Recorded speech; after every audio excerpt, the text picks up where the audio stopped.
उसका फिर रिफॉर्म लाना पड़ रहा है। आखिरकार ये कमियां कहां से आई? और यूपी में सुनने में आया है जो ऐप इन्होंने बनाया, ऐप का मुझे नहीं पता किसने बनाया है, ऐप तो बीजेपी बता सकती है कि ऐप किसने बनाया होगा। जो मैपिंग का तरीका अपनाया इन्होंने ऐप के माध्यम से, सुनने में आ रहा है कि 5 करोड़ वोटरों को दोबारा फॉर्म भरना पड़ेगा। ये सामान्य घटना नहीं है उत्तर प्रदेश की।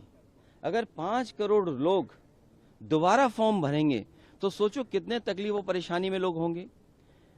अभी रामपुर की घटना आई है, हमारे यहाँ तो ये भी है ना कि अगर आपको थाना चाहिए तो इनकाउंटर कर दो, अगर आपको बड़ा थाना चाहिए तो हाफ इनकाउंटर कर दो, और अगर पैसे वाला थाना चाहिए तो लगड़ा इनकाउंटर कर दो।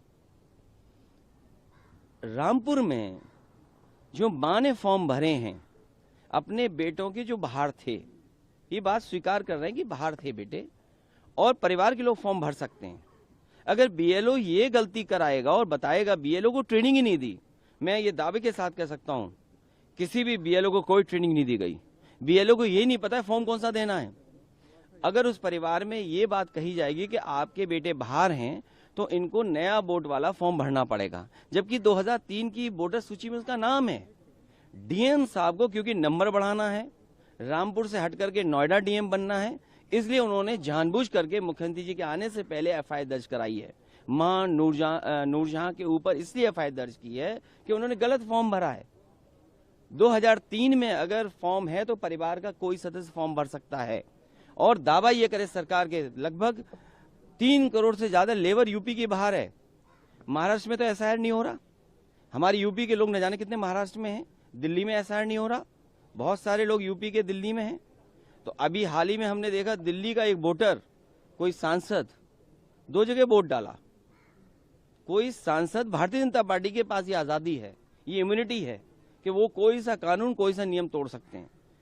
दिल्ली में भी वोट डाला और बिहार में भी वोट डाला। अब यूपी के लोग बिहार में तो हैं ही हैं, यूपी के लोग यहाँ भी हैं, दिल्ली में, बम्बई में है, गुजरात में है। चलो गुजरात में तो एसआईआर हो रहा है, मुंबई में जो बड़े पैमाने पर हमारे लोग रह रहे हैं उनका वोट कैसे बनेगा? तो ये जानबूझ करके जो रामपुर की घटना है बनाई गई है और प्रचार करने के लिए कि मुसलमान हैं, इनको थोड़ा डरा दो, धमका दो। ये एसआईआर नहीं है, ये एसआईआर के बहाने एनसीआर हो रहा है, एनआरसी हो रहा है। और एनआरसी इसलिए कर रहे हैं कि मुख्यमंत्री जी कह रहे हैं हम डिटेंशन कैंप बना रहे हैं, इसमें घुसपैठियां हैं, हम उनको बंद करेंगे। तो ये सोची समझी रणनीति के तहत नाम निकालना, एफआईआर दर्ज कराना, डिटेंशन सेंटर की बात करना, घुसपैठियों की बात करना, केवल डराने का काम हो रहा है।